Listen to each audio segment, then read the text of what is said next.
All right, here we go. Lesson 22 on the second part of making instructional design. So with the same objectives of making, helping you create an ideology and an identity on your road to becoming an amazing teacher. Okay, so we looked at the first three in the last lecture, and now we're going to look at the final four in this particular lecture. Okay, so again, I have the little icon here, so hopefully this will keep all of this straight. So we're going to jump into the why. Why do we teach the way we teach? Why do we make the instructional design choices that we make? And that would be because of your philosophical idea around teaching. So, in order to create a personal teaching philosophy, you have to have a sense of where you are at in your own beliefs about teaching, about learning, and about teachers and learning. So, these are kind of some of the three major areas when you're talking about philosophy.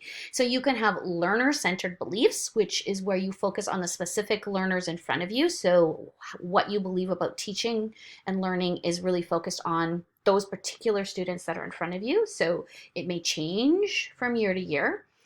You may have non-learner centered beliefs about learners. So you have, again, general view on learners, not specific to your students in front of you. So basically you have an ideology that doesn't change a lot from year to year to year to year, isn't dependent on the particular students in front of you. And you might have non-learner centered beliefs about learning and teaching. Is focus is on what the teacher is doing in the class and not focused on students in front of you. So it's all about what you are doing, what you are bringing to the classroom, and it's not really contingent on the students that are in front of you. It's about your decisions that you will make as a teacher and not really considering the effect on the actual students. Okay, so be ready and collaborate again to discuss your views on the teachers. I think it's under lesson, oh, it might be under lesson 21, but it says reading teacher beliefs survey. So have a go through the whole survey. It's really kind of interesting to start to think about where do you stand on these philosophical viewpoints of teaching. But we're going to narrow it down to specifically number 2, 3, 10, and 20 and collaborate. So do go through that survey so that you can actually really have a go at this in your discussion groups. Okay. Also part of your teaching philosophy is the idea of why are we even talking about philosophy, right? Isn't philosophy for those guys in white togas sitting around eating grapes and things like that? Well, I'm not a philosopher. Every one of you has a philosophy of teaching. You just need to recognize it and then allow it to either ebb and flow. And there's going to be some things that are part of how you view teaching that will be the same throughout your entire teaching career. Other things will change drastically. And you just need to be cognizant that you have a philosophy and that it's important, it's crucial that you recognize your own philosophy. So in order to design any instruction, you have to have a philosophy. It serves as your guide for all of your actions and your decisions. It aids you in acting and teaching consistently. It justifies your choices. And again, you all have a philosophy. This is what we will do over the next 4 years, is help you tease that out and maybe challenge some of your philosophies that you have on teaching and learning. And if you don't kind of identify your philosophy, I call it you're just rudderless. You're kind of going this direction and then you go this direction and then you go this direction, and you don't have a real point or foundation to why you are teaching in a particular way. Okay, so 4 questions to ask before you teach. What shall I teach? So curriculum. So we've seen from when we looked at the what, how do we teach things, is we have our Alberta Program of Studies, but then there's a lot of room within that curriculum to interpret. So what shall I teach? There's a lot of room for you to to think about what you're going to teach. How shall I teach it? So that's the methodology. How shall I treat my students and how shall they treat me? So what kind of relationship do you want with your students? Do you want a very the big divide between teacher and student? Do you want it to be more of a mentor situation? And again, these are philosophical ideas. And how shall I measure the student's progress? What is your view on assessment? Is it all about a summative assessment, the end? Is it about mastery? Is it about the journey? All of those things that we've been talking about are part of your teaching philosophy. So again, be ready to, I'm going to have you share some of your philosophy in Collaborate. So pick a curriculum that you think that you would like to end up teaching. So maybe you want to teach high school physics or you want to teach kindergarten. So kind of have an idea of where you want to teach, and then think about what kind of methods will you use? What kind of relationship do you want to with your students? What kind of assessment tools do you think you'll use?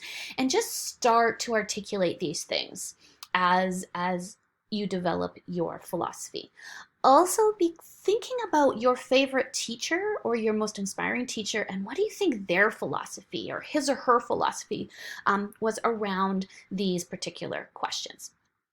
Okay, so now we're going to, that's kind of the why section. Now we're going to jump into the what does all of this kind of look like? Because we're still talking about instructional design. What does this actually look like in the classroom when I'm making all these decisions?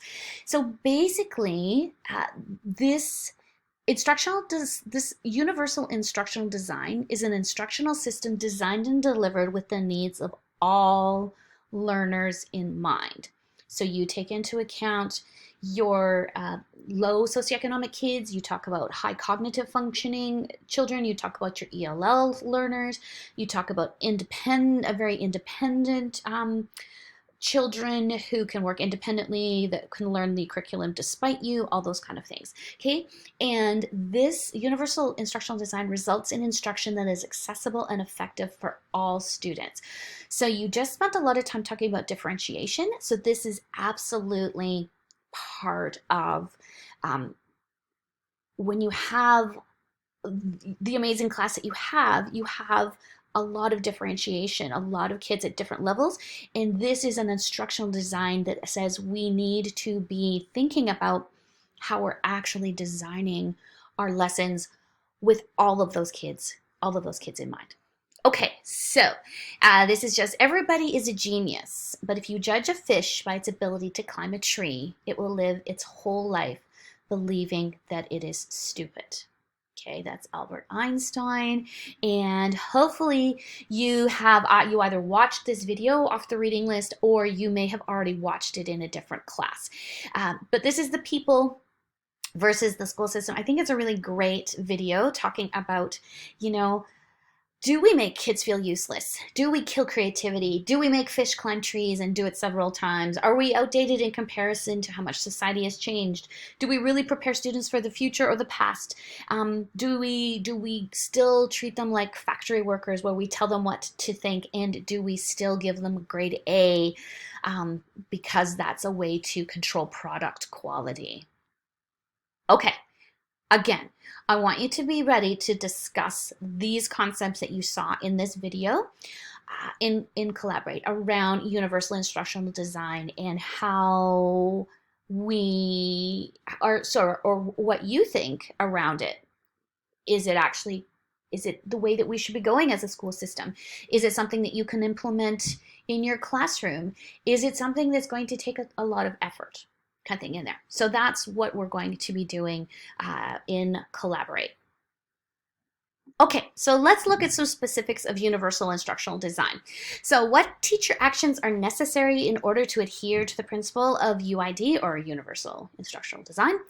You want to create welcoming classroom environment, determine essential academic components to be taught. Again, there's that idea of backwards design. What is the ultimate? What do we ultimately want to be teaching?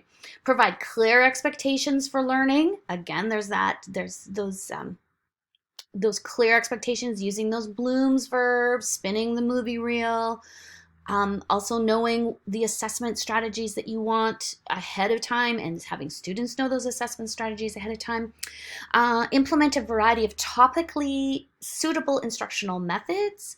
Provide a variety of ways for students to demonstrate understanding so they don't all have to do the same thing to show their understanding. You want to use appropriate use of technology and encourage and initiate teacher-student and student-student discourses about learning topics and behavioral expectations. So maybe they can come up with some learning topics that they are super interested in, and maybe they can talk about what does a classroom that supports learning of all students, what does that actually look like? Kids are very well versed if we ask them. Oftentimes we don't ask them. So this is the concept around universal instructional design. So again, be ready and collaborate to talk generally about this, but really specifically about this particular video and what you think about the universal instructional design. Okay, final segment is creating meaningful instruction. So now we're down to, okay, what do we actually do in the classroom between 10 and 10:30? What are some instructional strategies that I can actually use? So I think first of all, you have to think about what kind of instructional strategies what kind of instruction leads to more meaningful learning? Because ultimately, that's what we want. We want meaningful learning to happen. So what are some paths to get there? Again, we're going to just chat a little bit and collaborate about what kind of instructional strategies of the next 3 that I'm going to introduce to you do you gravitate to right now? So when I talk about these, do you go, ooh, I don't think I could see myself using that kind of a strategy? Or are you like, yes, I love this. Okay, so there is no one way. Unfortunately, I've had students ask me, where's the book on teaching? Like, where is the book that we just follow? And I kind of go, there is no book. That's the exciting yet challenging, sometimes frustrating part of teaching is you as the teacher are making these decisions, and you are making them based on your philosophy, based on your kids, based on your background, based on your interests, and then you're bringing it all together. So these are just some ways that you may think about instruction on the path to meaningful learning. Okay, so you can use direct instruction. This is basically very teacher-centered. You may have heard that term, teacher-centered. It's where you have clear learning objectives, you have well-planned lessons, it's explicit teaching, and it's lots of practice. So this is you introducing a concept. This is you at the front of the classroom, leading the lesson. We still need this kind of instruction. I think sometimes students come out of education programs thinking that this is evil, that this kind of direct teacher-centered instruction is bad. It's not. You want to analyze when you're using it and if there is a different method that might be more effective, but sometimes it is totally effective and the best way. Most teachers who become teachers did well in this system. Probably, I would say most of you, not all of you, but most of you did well in a very teacher-centered classroom where the teacher gave you the information, you took in the information, you did what was asked of you with the information, and then you got good grades. That's where, if we're talking about universal instructional design, some students don't do well in this kind of a situation. And so we need to mix direct instruction potentially with some other instructional strategies, such as student problem solving. So student self-development of thinking skills is not a substitute for teacher-taught strategies. Okay, so this is not a free-for-all, nor is this without guidance. So teacher still has tight rules and objectives about these times, and usually student problem solving starts with kind of like a little mini lesson, and then the students are given a problem to solve on their own, but within some guidelines. I'm going to give you an example. I was out with two of my student teachers a couple years ago, and they were doing a telephone string, where the one kid has a cup here and then a string, and then the other one, and they were talking about, all these cool science concepts, and they were problem solving. They had some overall questions, but then the students were actually charged with um, was solving the problem of how far away could you get from your partner, what would happen if you used a thinner string versus a thicker string. And so it was a super cool student problem solving instructional strategy. My student teacher set it up perfectly. They did a little mini lesson. They brought them back together. They saw what they were doing. They sent them out again. So again, it's not a free for all. Okay. Also, we have kind of linked to this is inquiry-based or project learning. Again, this helps students internalize a process for inquiry that hopefully is then transferable to everyday life situations. Again, I think inquiry, we kind of go, oh, it's just like, okay, kids, go find a topic and research it for 2 weeks while I sit and drink coffee and watch the chaos, right? And I think that there are some situations where inquiry-based learning is pretty chaotic and the kids waste a ton of time, and they don't do anything until the last, maybe period or 2 periods, and then they slam something together. I think if you plan and you help students plan inquiry-based project learning, it's absolutely a cool way of having them learn. So there is planning. So these are the phases of inquiry model. So plan, they plan it to look into something that piques their interest. Then they retrieve, they think about the information that they have and the information that they want. This is their time to do some of that sort of research. Then they process, they narrow down their topic to a particular focus. Then they create or they organize the information.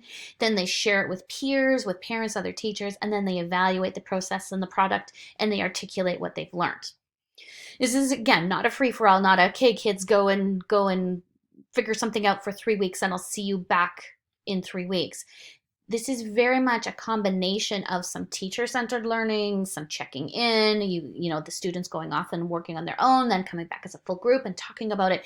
And so this inquiry-based can be super, super effective in teaching kids some aspects.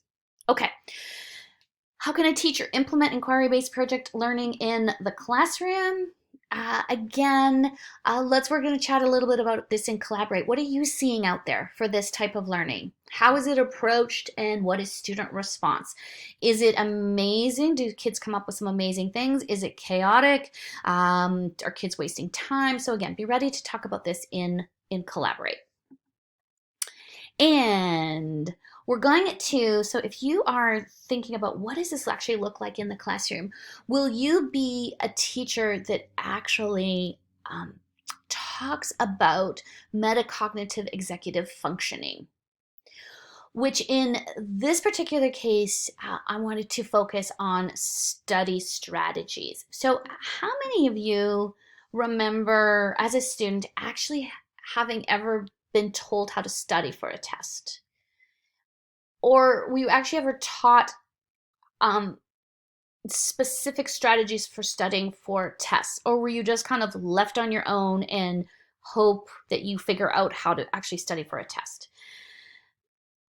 It's an interesting thing that we don't spend more time actually teaching study strategies at a metacognitive level, because we just sort of expect kids to do it, but it's a huge part of schooling. So this is, again, a little bit of a look at philosophy. Is teachers, as future teachers, will you tell your students how to study for a test? And will you spend time actually teaching them how to study and learn?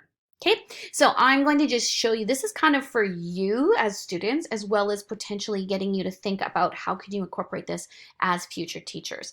So basically, this is from learning scientists, cognitive psychological scientists, Jana Weinstein and Megan Smith. And they have put this, if you want more information, it's on Cult of Pedagogy, one of my favorite podcasts, educational podcasts right now.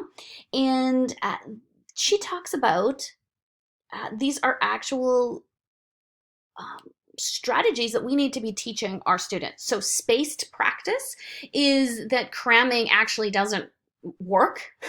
Surprise, surprise, cramming doesn't work. Is you may do okay on the test, but then you can't access it any other time. You want to break up the studying across days or weeks or months. Obviously, do a little bit at a time. You'll forget a little bit, but then you relearn it. And in the relearning, that's where you strengthen your actual memory so that you can access it later. If you just cram, it goes in and out and you can't access it later. Retrieval practice is where you put class materials away and then you write out everything that you remember and then you check for accuracy versus just reading the textbook over and over and over again. Elaboration is you ask yourself why while you are studying and why things worked. So for example, if you're studying a war in history, you ask why did a particular attack happen? And that would help to connect different ideas instead of just being able to to come up with a list of seemingly unconnected ideas.